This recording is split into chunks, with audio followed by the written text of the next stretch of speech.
მოგესალმებით ჩემო მეგობრებო. თქვენს წინაშე არის მე, Girls Wave-თან ერთად, დოქტორეკა, როგორც მეძახით ხოლმე.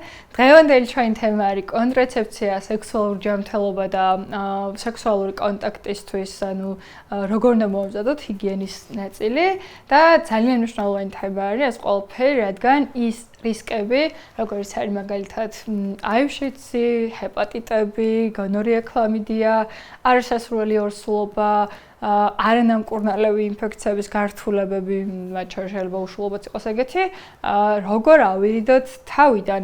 ანუ ძალიან მნიშვნელოვანია ამ ყველაფერზე საუბარი, ძალიან მნიშვნელოვანია, რომ ვიცოდეთ რა კონტრაცეფციული საშუალებები არსებობს საერთოდ ამ ქვეყნად და რისგან გვიცავენ ისინი. მნიშვნელოვანია, რომ თქვენ კიდევ ერთხელ ვიმეორებ, გაქვთ თუ არა სექსუალური კონტაქტები, იმყოფებით თუ არა ქორწინებაში, წინასწარ იცოდეთ ამ ყველაფრის შესახებ, უკვე თინეიჯერული ასაკიდან იყოთ ინფორმირებული, მიხვიდეთ ექიმთან და ექიმსაც შეუძლია თქვენი ამ მხრივ ინფორმირება და რა თქმა უნდა ის მითია, რომ მაგალითად თინეიჯერებში არ შეგვიძლია სხვადასხვა კონტრაცეფციული საშუალებების გამოყენება და ამაზეც დეტალურად გესაუბრებით, ანუ არ აქვს მაგალითად არანაირი ასაკობრივი შეზღუდვა კონტრაცეფციულ აბებს და შეგვიძლია ასევე თავისუფლად გამოვიყენოთ. და ცნობიერების ამაღლება ზოგადად ამ კუთხით არის კიდევ ერთხელ ძალიან მნიშვნელოვანი, რადგან ყველა ამას ამბობს, რომ აი ეს ყველაფერი რომ ცოდნე და ის ტრავმები, რისკები და გართულებები, რაც შემექმნა, მე თავიდან ავირდებდი მარტივად.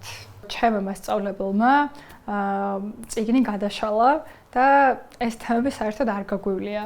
ან ჩვენთან წიგნში ამდენი რამ არც იყო, მარტო menstruatsiაზე იყო საუბარი და რაღაც მსგავს თემებზე ალბათ ეხა უფრო მეტია წიგნებში.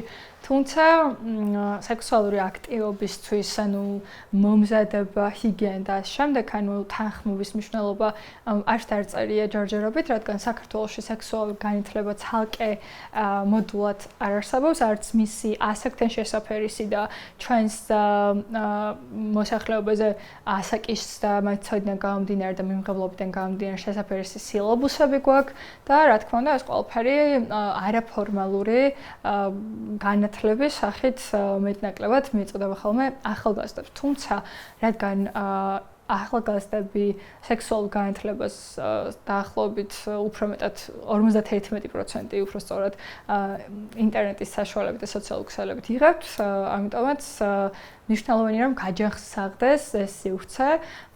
ჩემი დიდი YouTube ვიდეო მაქვს ამაზე ჩაწერილი.